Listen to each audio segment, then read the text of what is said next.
Kosova voton dhe Euronews është aty për ta dëshmuar dhe kam kënaqësi të vijoj bisede me Albinot Malogun. Albinot, kënaqësi të kem sërish në këtë bisedë, shoh që ke marrë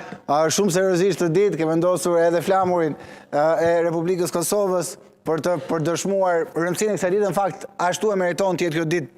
me rëndësinë maksimale. Po a do merret seriozisht kjo ditë nga partitë politike në mbrëmje? Kjo është pyetja, pas rezultatit.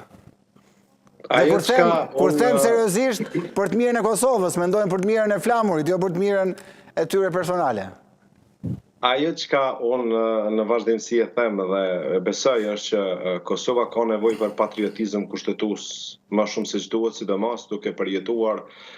periudha të shkeljes kushtetuese që ka ndodhur në Republikën e Kosovës nga ish legjislatura, më pas edhe kjo legjislatura gjysmake pa aft për të bërë qeverinë e nënshkurtit vitit rrjedhës,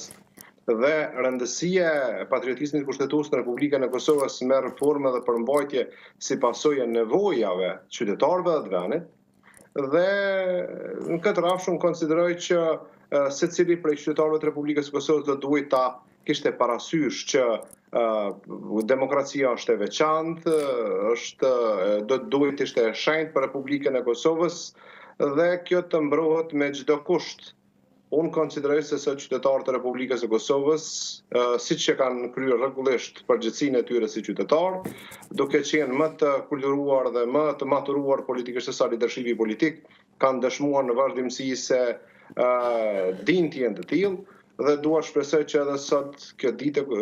zgjedhjeve në Republikën e Kosovës të jetë ditë e demokracisë dhe ta dëshmojnë duke u bazuar, mbështetur në të gjitha prevojat e tyre që i kanë pas personale, kolektive, në të gjitha këto momente, qoftë gjatë qeverisjes 4 vjeçare, më pas edhe këtë plus qeverisjen e detyrë, por edhe të gjithsesi të vlerësohen edhe subjekte tjera politike sa i përket angazhimit të tyre, qoftë si opozit për brenda periudhës 2001-2025, por edhe qoftë si subjekte politike të pas nënshkurtit se çfarë kanë mund bëjnë. Përgjegjësia në një formë ose tjetër e lidershipit dhe deputetëve ka qenë përgjegjësi kushtetuese në sens fundit për të qëndruar, po them, në sens fundit besnik betimit, para se gjithashtu që thamë në nënshkurtën, pastaj edhe nevoja e qytetarëve edhe premtime në sens fundit. Kjo nuk ndodhi, dhe unë besoj se qytetarët duhet të ishin shumë vigjilent dhe të gjykonin rehat, pa emocione, pa ngarkesa, për të mirën e Republikës së Kosovës. E kuptoj, por Albinot, si po duket kjo ditë, krahasuar me 3 zgjedhje më parshme të këtij viti,